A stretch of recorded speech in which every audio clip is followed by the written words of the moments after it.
हाँ जी, देर रात्रि 10 बजे स्वागत है आप सभी का फ्यूचर डिफेंस एकेडमी। और हम हैं आप लोगों के लिए खड़े। और हम स्टार्ट कर चुके थे हमारी अभ्यास सीरीज को।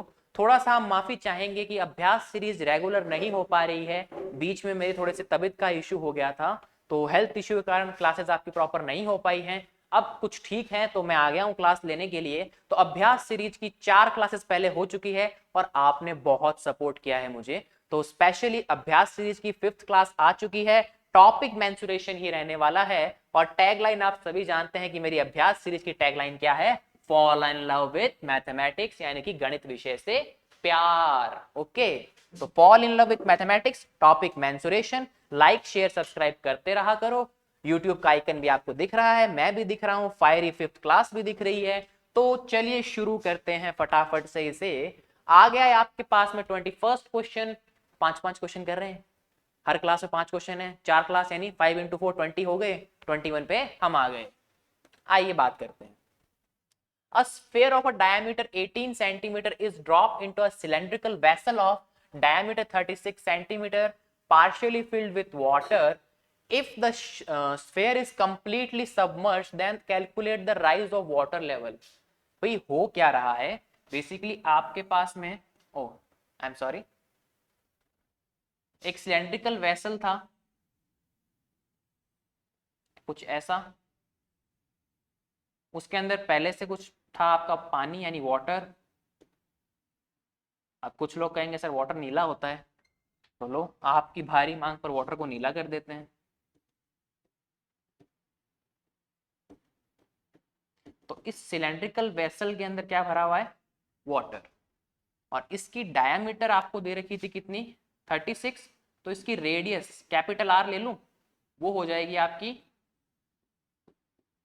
18 सेंटीमीटर। क्लियर है यहां तक की बात? कोई दिक्कत नहीं है आप सभी को? हो गया। अब देखो, नेक्स्ट बात करते हैं। इसके बाद में जो हम ये स्फेयर डाल रहे हैं, स्फेयर को मैं लेता हूं चलो रेड कलर के अंदर। रेड कलर का एक स्फेयर डाल रहे हैं हम इसके अंदर ऐसा। ठीक है, ये मेरा रेड स्फेयर है। इसकी रेडियस है कितनी? 9 सेंटीमीटर। और ये हम इसमें डाल देते हैं। और डालने के बाद कंडीशन ये है कि वाटर का लेवल क्या होगा? कुछ इंक्रीज हो जाएगा इस तरीके से, और स्फेयर इसके अंदर पूरा मर्ज हो जाएगा। क्या हो जाएगा? मर्ज हो जाएगा। तो अब आपको क्या निकालना है? आपको निकालनी है कि वाटर की हाइट में कितना रेज हुआ। कि भाई वाटर की हाइट कितनी बढ़ी। भाई कुछ हाइट बढ़ी होगी, दैट मीन्स ये वाली, ये एच आपको निकालना है। ये आपका क्वेश्चन आपको बोल रहा है। तो अब वो कंप्लीटली सबमर्ज हुआ है। देखो क्या हुआ है, कंप्लीटली सबमर्ज मतलब पूरा पूरा डूब गया है उसके अंदर। तो कुछ आप कह सकते हो कि भाई ये यहां तक ही होगा वाटर कुछ। ठीक है,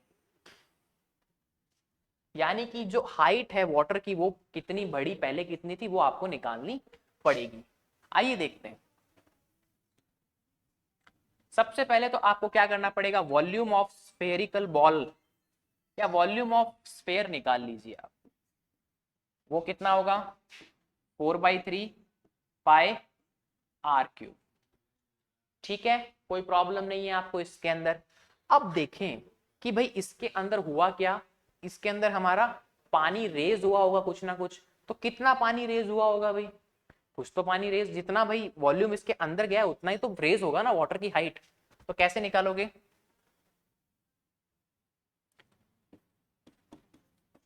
rise of water height,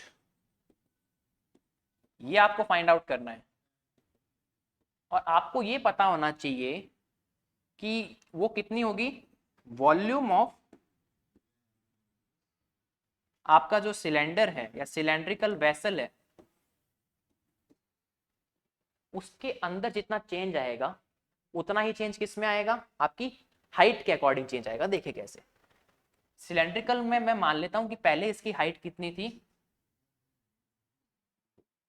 capital H थी। कैपिटल एच थी। तो पहले इसका वॉल्यूम रहा होगा पाई आर स्क्वायर एच। क्लियर है यहां तक की बात? उसके बाद जैसे ही आपने इसमें बॉल डाला, इसका वॉल्यूम हो गया पाई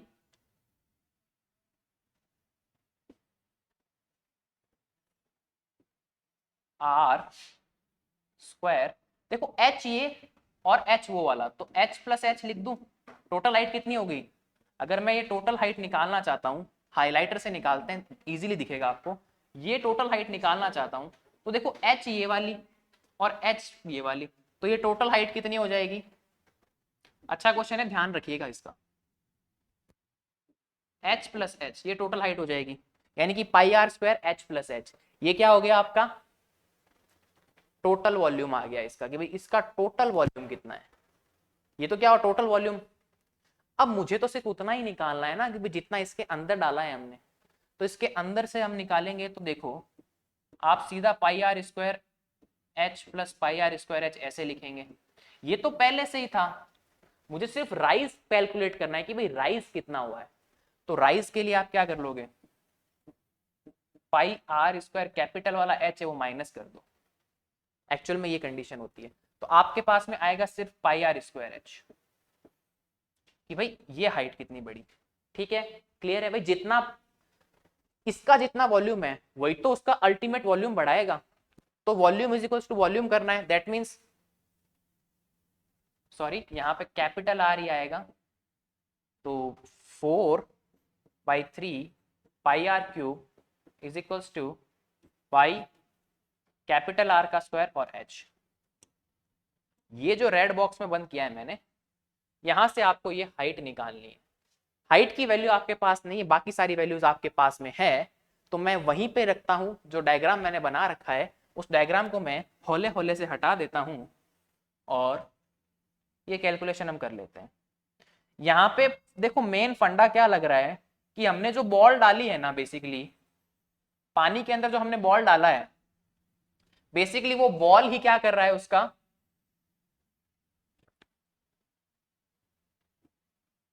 वो बेसिकली वो जो बॉल है वही आपका क्या वॉल्यूम बढ़ा रहा है, पानी का लेवल बढ़ा रहा है। भाई अपने आप थोड़ी बढ़ेगा, आप कोई बॉल पानी में डालोगे तभी तो वो हाइट बढ़ेगी ना उसकी। समझ में आ रही है बात? तो अब देखें, 4/3 लिख दिया, पाई का पाई पड़ा है। देखो आर की वैल्यू क्या है, यहाँ पे स्मॉल आर की वैल्यू कितनी हो जाएगी? 9 सेंटीमीटर थी, हमने निकाल रखी थी, तो 9 का cube is equals to pi capital R कितना हो जाएगा, 18 का स्क्वायर और एच। सुनना बात को ध्यान से, पाई और पाई सेम है तो कैंसिल आउट कर दो। मैंने 22/7 लिखने की भी जहालत नहीं की, भाई मैं क्यों लिखूं जब पाई से पाई कैंसिल ही हो रहा है। अब मुझे क्या वैल्यू चाहिए, सिर्फ एच की वैल्यू चाहिए, तो इस एच को पकड़ के इधर ले आओ। 4/3 पड़ा है, 9 का क्यूब है, that means 9 into 9 into 9 3 times, और 18 का स्क्वायर कहाँ जाएगा, अपॉन में, क्योंकि इसके साथ में क्या है, मल्टीप्लाई में। तो जैसे इधर पटक दोगे इसको उठा के, दो भी पछाड़ दोगे, तो क्या आएगा 18 इंटू 18। अब क्या कर लो, कैंसिल आउट करते हैं। देखो 9 1 जा 9, 9 2 जा 18, 9 1 जा 9, 9 2 जा 18। 2 इंटू 2 क्या होता है 4, और ये भी 4, तो देखो ये 4 से 4 उड़ा दिया। 3 1 जा 3 और 3 3 जा 9, तो देखो बचा क्या, सब कुछ खत्म हो गया, ऊपर सिर्फ बचा ये 3 और नीचे तो सब कुछ वैसे ही खत्म हो चुका है। तो h की वैल्यू आएगी कितनी, 3 सेंटीमीटर। यहां से आपकी जो हाइट है, यानी कि जो हाइट में रेज हुआ है वो कितना हुआ है, 3 सेंटीमीटर हुआ है। की क्या थी इस क्वेश्चन की, कि जितना जो सिलेंड्रिकल वेसल के अंदर आपने जो स्फेरिकल बॉल डाला है ना, जितना उस बॉल का वॉल्यूम है उतना ही वॉल्यूम क्या होगा, इंक्रीज हुआ होगा पानी का। तो बस उसको ये सीधा ये भी लिख के कर देगा ना जो बच्चा, उसका भी सही हो जाएगा। वो डायग्राम बनाने के बाद अगर आप ये वाली कारस्तानी नहीं करना चाहते मत करो, सीधा पाई आर स्क्वायर एच कर दो, आंसर करेक्ट ही होगा। 22nd क्वेश्चन है, और ये है sides of a triangle are given below, determine which of them are right triangles. In case of a right triangle write the length of its hypotenuse, और हमारे भैया ने लिखा नहीं है, खतरनाक भैया है हमारे। तो ऑप्शंस मैं आपको दे देता हूं,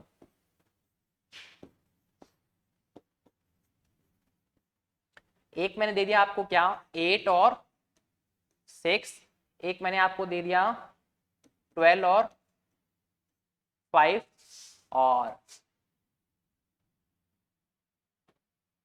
एक मैंने आपको दे दिया 17, चलो 15 और 8, और फिर मैंने आपको दे दिया ऑल ऑफ अबोव। तो देखो इसको कैसे करोगे। देखो राइट एंगल ट्राइंगल का मतलब क्या होता है, sides of a triangle are given below, determine which of the, चलो और देनी पड़ेगी आपको, तीन से काम, दोनों तीनों देनी पड़ेगी ना, तो एक एक आप और लिख लो, 10 13 17, ये आपको दे रखा है। अब आपको चेक करना है कि इनमें से कौन राइट एंगल ट्राइंगल बनाता है। तो सबसे पहले क्या करो, जो दो छोटी साइड है उनका स्क्वायर करो, 8 का स्क्वायर प्लस 6 का स्क्वायर इज इक्वल टू 10 का स्क्वायर, आता है क्या, ये 64, ये 36 is equal to 100, yes sir 100 is equal to 100, that means A वाला ऑप्शन करेक्ट है। ठीक है भैया करेक्ट है। बी को चेक करें, आओ बी को चेक करते हैं।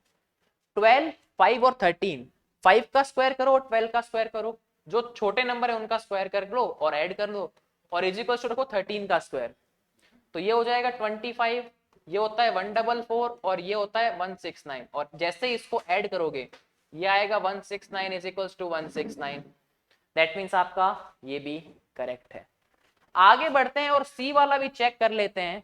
देखो वैसे मैं बताऊं क्या आपको, अगर ये दोनों ऑप्शन हो गए ना तो ऑब्जेक्टिव क्वेश्चन है, एक ही सही होने वाला है, दैट मीन्स ये वाला वैसे ही सही हो गया, क्योंकि ये दोनों में इसमें आ रहे हैं, ये दोनों ऑप्शन सही है, एमसीक्यू क्वेश्चन है, दैट मीन्स आंसर तो करेक्ट एक ही होगा। अब ये दोनों ही सही है तो ये वाला अपने आप ही सही होने वाला है, बट एक वो होता है ना कि यार कीड़ा है, ये भी चेक करूंगा, तो करवा देते हैं। 15 का स्क्वायर प्लस 8 का स्क्वायर कर लो, ये आता है 225, ये आता है 64, ये होता है 289, और 289 भैया 17 का स्क्वायर होता है, याद करवा रखा है, तो all of the above answer हो जाएगा। अब सुनना, तुम मुझे बताओ 17, 20 और 25, क्या ये एक राइट एंगल ट्राइंगल बनता है?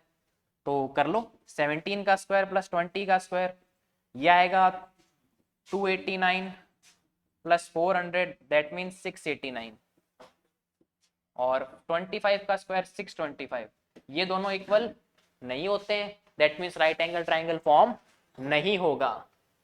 और उसने एक बात पूछी थी, उसने आपको क्या बात पूछी है कि अगर राइट एंगल ट्राइंगल बन रहा है तो उनका हाइपोटेनियस क्या होगा। हाइपोटेनियस सबसे बड़ी साइड होती है, तो ये वाली साइड हाइपोटेनियस होने वाली है। चलो ये तो हो गया, एक बार अच्छे से देख लो, अब ये जादू से गायब होने वाला है और ये हो गया गायब।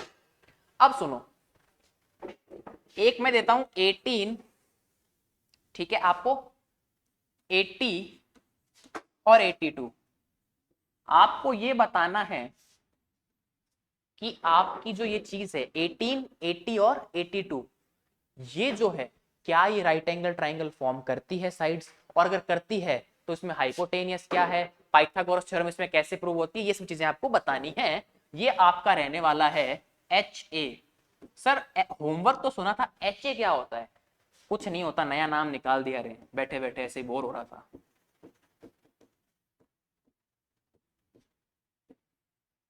इसका आंसर आप इस वीडियो के कमेंट में लिखोगे कि सर ये क्या है, क्यों है, ये वाला, और जो लिखेगा उसका नाम नेक्स्ट क्लास में लेने की कोशिश करेंगे, नहीं तो उससे नेक्स्ट क्लास में लेने की कोशिश करेंगे। ये आपका होमवर्क क्वेश्चन है। The two sides of a triangle are 12 centimeter and 14 centimeter respectively. The perimeter of a triangle is found to be 36 centimeter. What is the length of third side? एक और इसमें ऐड कर लो, what is the area of triangle and type of triangle? ये जो symbol है ना, ये triangle का है, ठीक है। तो अब देखो, दो साइड्स आपको दे रखी है, तो ट्राइंगल बना लेते हैं पहले प्यारा सा, ये मेरा प्यारा प्यारा सा ट्राइंगल, ठीक है। तो नामिंग भी कर ले, नामिंग नामिंग क्या कर ले, नामिंग। तो एबीसी हो गया, ये वाली साइड में बोलता हूं 12 है, ये 14 है, ठीक है। चलो नामिंग को हटा देते हैं, कोई बच्चा कंफ्यूज हो जाएगा बेचारा। एबीसी है, एक साइड 12 है, दूसरी 14 है, और बोल रहा है कि पेरीमीटर कितना है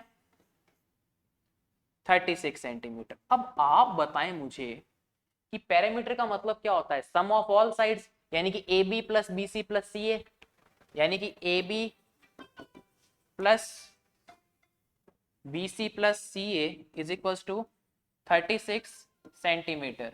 ठीक है, रुकना। तो देखिए तीनों साइड्स का सम कितना होना चाहिए, पैरामीटर, क्योंकि सम ऑफ ऑल साइड पैरामीटर होता है। तो आप वैल्यूज को पुट कर लीजिए। ए बी की वैल्यू आपके पास में है 12, बी सी आपको फाइंड करना है तो उसको ऐसे ही रहने दीजिए। सी ए की वैल्यू आपके पास में 14 दे रखी है इज इक्वल टू 36। आपको वैल्यू चाहिए इसकी, तो इन दोनों को ऐड कर लो। B C is plus 26 is equal to 36। क्या हो गया, B C plus 26 is equal to 36। Clear है, इन दोनों को ऐड करोगे तो 26 आ जाएगा और पैरामीटर आपका 36 है। इसको इस तरफ भेज दीजिए, B C is equal to हो जाएगा 36 minus 26, that means B C की वैल्यू कितनी आई बच्चों, 10 सेंटीमीटर। क्लियर है, पक्का। और अगर आप चेक करना चाहें तो आप चेक कैसे करेंगे, तीनों को ऐड कर दो, 12 प्लस 14 प्लस 10, 26 36 आ रहा है। दैट मीन्स ये जो 10 सेंटीमीटर निकाला है ये बिल्कुल करेक्ट है। अब देखो एरिया की बात तो बाद में करेंगे, क्योंकि एरिया आपको सीखा नहीं है आपने अभी इसका। मैंने सिखाया है मेंसुरेशन के अंदर, बट अभी नहीं आया है। तो पहले हम टाइप ऑफ ट्राइंगल की बात कर लेते हैं। देखो सारी साइड्स इक्वल है तो इक्विलेटरल होता है, दो साइड्स इक्वल होती हैं तो आइसोसेलेस होता है। इसमें एक भी साइड इक्वल नहीं है, दैट मीन्स ये क्या हो जाएगा, स्केलन, स्केलन ट्राइंगल। और जब आपके पास में सिर्फ साइड्स होती हैं, चलो यहां तक लिखो फिर मैं बताता हूं। ये तो क्लियर है ना, ये एक फर्जी क्वेश्चन आया गया था तो मैंने कहा कि चलो इसमें कुछ ना कुछ हम ऐड कर देते हैं हमारी तरफ से। देखो ये 12 थी, एबीसी नाम था ना, ये 14 थी और ये 10 थी। अब आपको निकालना क्या था, पैरामीटर वगैरह सब निकाल लिया था आपने। मैंने आपको कहा था कि स्केलन है ये भी पता था। अब इसका एरिया निकालना है। जब आपके पास में सिर्फ साइड्स की लेंथ हो और स्केलन हो, तब आप क्या करोगे, एरिया निकालने के लिए आप एक नया फॉर्मूला सीखने जा रहे हैं इस क्लास में सॉरी, इस अभ्यास सीरीज के अंदर। और ये सॉरी मेरा गला खराब था इसलिए, हीरोन्स फॉर्मूला के लिए सॉरी नहीं बोला मैंने आपको, तो कोई अन्यथा ना ले। हीरोन्स फॉर्मूला क्या होता है वो देखेंगे हम। देखो क्वेश्चन करके ही समझा जाता है। हीरोन्स फॉर्मूला का में हम सबसे पहले एस फाइंड आउट करते हैं, और एस क्या होता है, सेमी पेरीमीटर।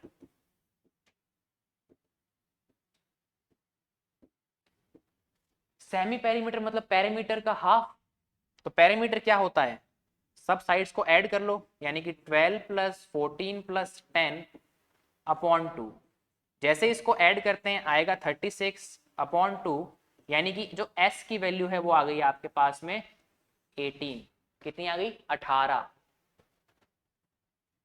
अब एरिया के लिए एक स्पेशल जो फॉर्मूला होता है वो लिख लीजिए। अंडर रूट में चलता है सारा मामला, s minus a, s minus b, s minus c, s minus c।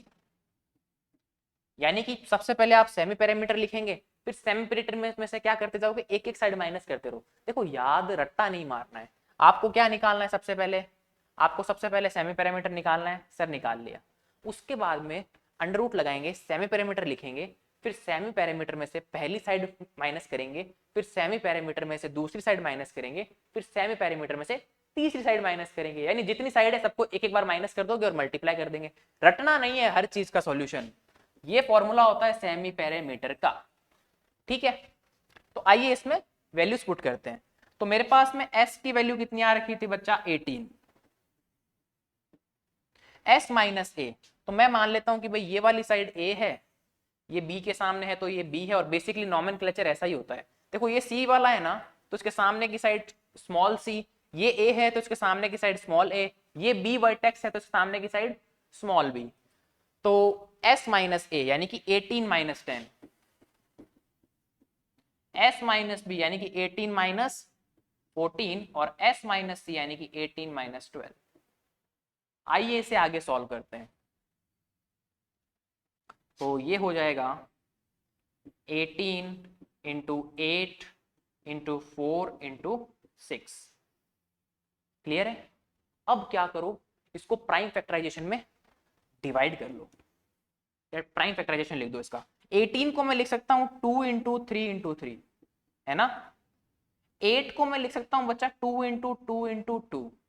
4 को मैं लिख सकता हूं बच्चा 2 इंटू 2, और 6 को मैं लिख सकता हूं 2 इंटू 3। किसी को कोई दिक्कत? अरे बोलो, किसी को कोई दिक्कत क्या? नहीं होनी चाहिए। अब पेयरिंग कर लें। देखो स्क्वायर रूट है, स्क्वायर रूट में पेयरिंग कितने की होती है? 2 की होती है। और क्यूब में कितनी होती है? 3 का ट्रिपलेट बनता है। याद है या नहीं है? नहीं है तो भैया क्लास रिवाइज कर लो, क्यूब्स एंड क्यूब रूट वाली, बहुत काम में आने वाली चीजें हैं। 3 का पेयर बन गया, एक 2 का पेयर, ये भी एक 2 का पेयर, और ये भी एक 2 का पेयर। एक 3 और एक 2 अलग अलग रह गया, मतलब ये लोग क्या रह गए? कुंवारे रह गए, इनका पेयर नहीं बना, तो इनकी शादी संभव है क्या? नहीं है। तो अब इनको रूट में लेने दो, बाकी सब बाहर निकाल लेते हैं। यहां से 3 बाहर, मल्टीप्लाई का साइन, यहां से 2 बाहर, यहां से भी 2 बाहर, और यहां से भी 2 बाहर। सब बाहर आने के बाद अंदर बचे ये 2 लोग, तो ये 2 लोग आपस में गठबंधन कर लेंगे और मल्टीप्लाई हो जाएंगे। तो 3 इंटू 2 6, 6 इंटू 2 आपका कितना? 12, 12 इंटू 2 आपका 24, और उन दोनों का मल्टीप्लाई कर लोगे तो क्या हो जाएगा? 24 रूट 6 सेंटीमीटर स्क्वायर। और ये आपका आंसर हो जाएगा। क्वेश्चन सिर्फ इतना ही था, लेकिन मैंने कहा यार ये तो चिंदी क्वेश्चन हो जाएगा, बच्चों वाला क्वेश्चन हो जाएगा, और हमारे अभ्यास सीरीज के बच्चे तो टफ क्वेश्चन करना चाहते हैं, इसलिए मैंने ये करवा दिया आपको। The sides of a triangle are in the ratio of 12, 17, 25 and its perimeter is 540 centimeter. Find its area.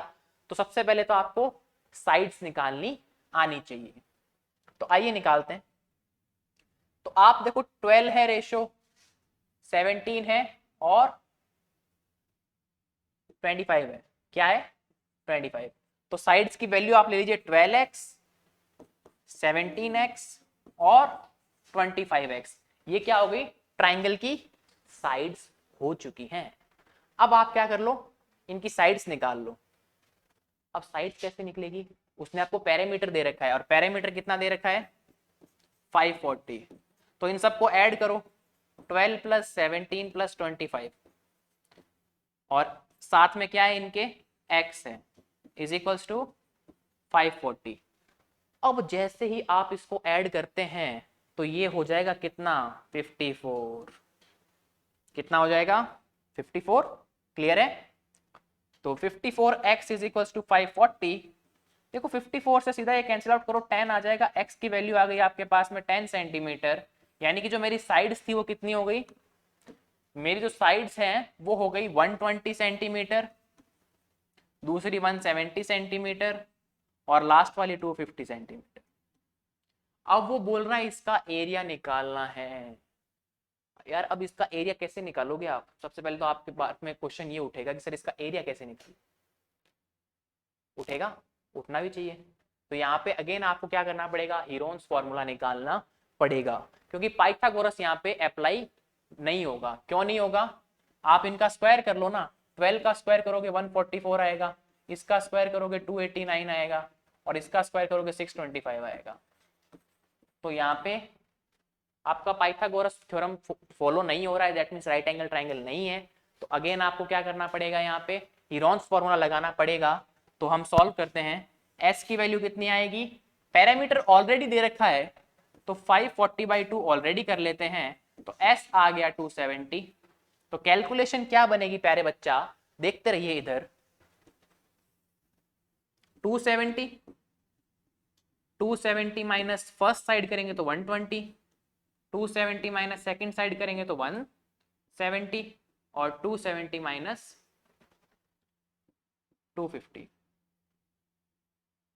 ठीक है यार, ये 7 और 5 ठीक से नहीं लिखे गए ना, रनिंग में ऐसा हो जाता है। रनिंग लिखते हैं ना हम तो हो जाता है। अब देखो सॉल्व करते हैं इसको, और ये हो जाएगा कितना? 270। इसको जैसे ही माइनस करेंगे ये आएगा 150, अगला माइनस करेंगे तो आएगा 100, और अगला माइनस करेंगे तो आएगा कितना? 20। अब देखना कैलकुलेशन थोड़ी ढंग से करेंगे अपन। एक क्या करेंगे, इन 0 0 से अलग चीज निकाल देते हैं। क्या, देखो यहाँ पे 27 इंटू 10 लिख दूं, 15 इंटू 10 लिख दूं, 10 इंटू 10 लिख दूं 100 को, और 20 को 2 इंटू 10 लिख देता हूं। अब देखो हुआ क्या, ये वाला मिटा दूं, सिंपल सी चीज है यार, ये तो तुम कर सकते हो। मेन तो तुम्हें हीरोन्स फॉर्मूला की कैलकुलेशन सीखनी आनी चाहिए, क्योंकि तुम्हें अगर कोई चीज फंसाएगी ना बच्चों, तो हीरोन्स फॉर्मूला फंसा देगा एरिया ऑफ ट्राइंगल के अंदर। क्योंकि एक्चुअल में ये जो कॉन्सेप्ट है ये आपका 9th क्लास पे बेस्ड होता है, लेकिन RIMC है भाई, कुछ भी पूछ सकता है, तो उसका कोई धनी दूरी नहीं है। कहने का मतलब है उसको कोई पूछने वाला नहीं है। तो पेयर बन गए यहां से, देखो इन दोनों से एक 10 बाहर और यहां से भी एक 10 बाहर, तो ये आ जाएगा क्या आपका, देखो यहां से बाहर ले लें तो आपके 2 10 आ गए बाहर, ब्रैकेट में बचेगा क्या, ये 27, ये 15, और ये 2 और ये 10। अब क्या करो, 100 तो इसको लिख दो, और इसको भी हम और ज्यादा ब्रेक करते हैं। 27 को मैं लिख सकता हूं 3 इंटू 3 इंटू 3, 15 को मैं लिख सकता हूं 3 इंटू 5, और आपका जो ये 2 है इसको 2 रहने दो, और 10 को मैं लिख सकता हूं 2 इंटू 5। अब अगेन देखो पेयरिंग बनेगी यहाँ पे, देखो ये 3 और 3 एक पेयर, ये 3 और 3 एक पेयर, ये 2 और 2 का भी पेयर, और इस 5 का इस 5 के साथ में एक पेयर बन गया। ठीक है, बीच में पड़ोसी आ गया था, लेकिन इनका प्रेम अजर अमर है, इसलिए इन्होंने क्या किया। ठीक है, तो अब देखिए यहां से आएगा 3 बाहर, यहां से भी 3 बाहर, यहां से 5 और यहां से 2। वैसे अमर अमर कुछ नहीं होता, सब ढकोसले हैं। 100 इंटू 3 और 3 9, 9 और 5 45, और ये कितना हो जाएगा 90।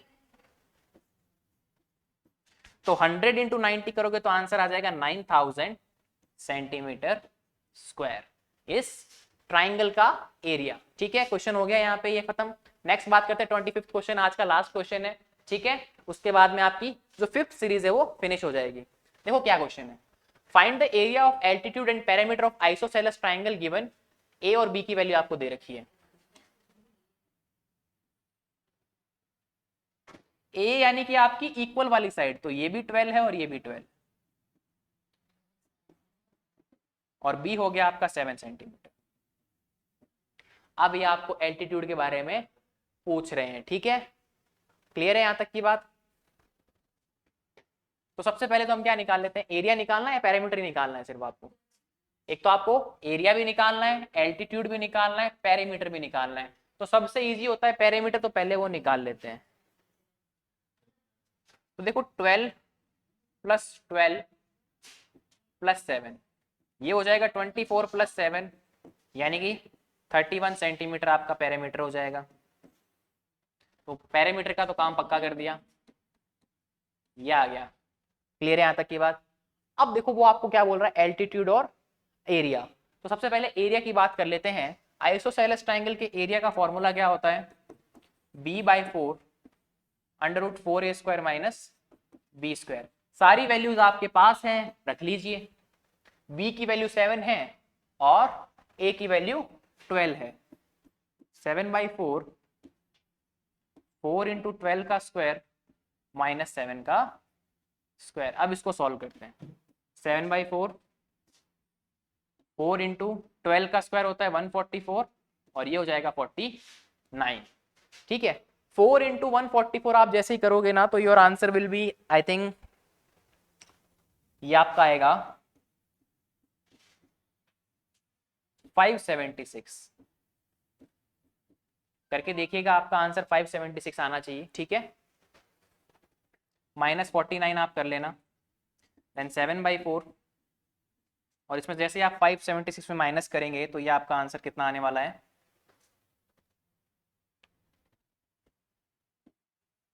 527। ठीक है, तो आप इसको इतना ही छोड़ देना, कोई दिक्कत नहीं है। ठीक है, क्योंकि 527 का आप रूट निकालने जाओगे तो वो परफेक्ट निकलेगा नहीं, तो आप इतना भी छोड़ सकते हो, बट RIMC तो आपको ये रूट फाइंड आउट करना पड़ेगा।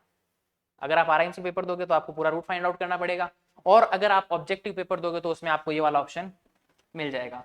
बेसिकली कैलकुलेशन ऐसी नहीं देता है, वो कैलकुलेशन आपको किस हिसाब से देगा, जो कैंसिल आउट हो जाएगी। सपोज यहाँ पे 529 आ जाएगा, जिसे 23 बाहर आ जाएगा, ठीक है।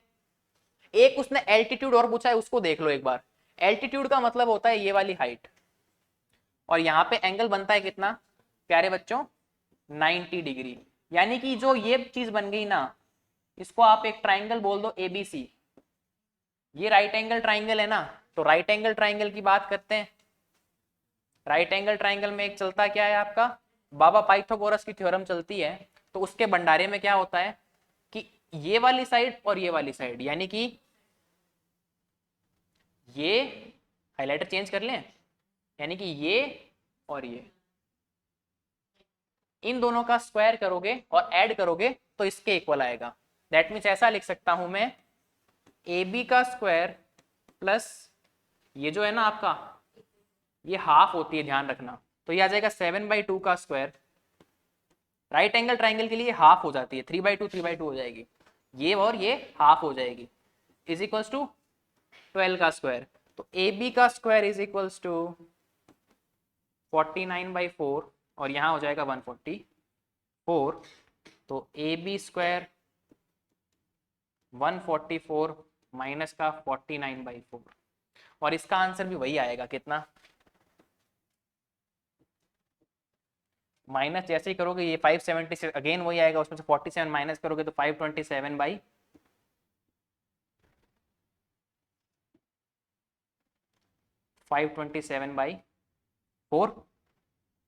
अपॉन में रूट आ जाएगा, क्योंकि ए बी के स्क्वायर की वैल्यू थी ये, और जैसे ही स्क्वायर जाएगा उस तरफ हो जाएगा स्क्वायर रूट, और यहाँ पे आंसर आ जाएगा 70 सेंटीमीटर में। ठीक है, तो सॉल्व होने वाली चीजें आएगी मैक्सिममली, ठीक है, तो वो आप कर लोगे आराम से। और इनका आंसर अगर आप निकालना चाहो तो कैलकुलेटर से भी निकाल सकते हो, ठीक है, निकाल सकते हो, चेक करना है आप कर सकते हो कैलकुलेटर से, कोई इश्यू नहीं है, कैलकुलेटर यूज करना गलत नहीं है। हाँ, कैलकुलेटर आप एक्सेस यूज करोगे वो वहां मारे जाओगे आप, क्योंकि आप हर चीज को कैलकुलेट अगर कैलकुलेटर से करने चले गए कि भाई हर चीज आप कैलकुलेट कर रहे हो, तो या तो आप अपने मेथड से करो, पर कैलकुलेटर की जरूरत पड़ती है, क्योंकि हम भी पेपर देते हैं तो न्यूमेरिकल एनालिसिस पेपर के अंदर कैलकुलेटर अलाउड होता है कई कई जगह पे, तो क्योंकि वहां पे कैलकुलेशन है आपके पास में, सीधी सी बात ये है, ठीक है। पेपर के अंदर भी कैलकुलेटर अलाउड होता है, बट आरआईएमसी के अंदर नहीं है। तो आप ध्यान रखना कि भाई यूज कर सकते हैं बट एक्सेस मत करना, सीधी सी बात है। बहुत ज्यादा कैलकुलेशन होती है तो कई बार क्या होता है कि कैलकुलेटर यूज कर लेना चाहिए, माथा फोड़ी नहीं हो, ठीक है। तो आपकी क्लास यहाँ खत्म होती है, ठीक है। कैलकुलेटर आप यूज कर सकते हैं, करा करो करा करो करा करो, मैं तो कह रहा हूँ बिल्कुल करा करो। तो यहाँ पे आपकी 5वीं क्लास खत्म होती है। नेक्स्ट एक छोटी सी क्लास और है मेंसुरेशन की, उसके बाद मेंसुरेशन का टॉपिक फिनिश हो जाएगा, और आप कमेंट करके बता देना नेक्स्ट आपको किस टॉपिक के ऊपर चाहिए अभ्यास सीरीज, तो उसकी भी हम पीपीटी तैयार कर लेंगे, ठीक है। तो मिलते हैं नेक्स्ट क्लास के अंदर, तब तक के लिए गुड नाइट, जय हिंद, जय भारत।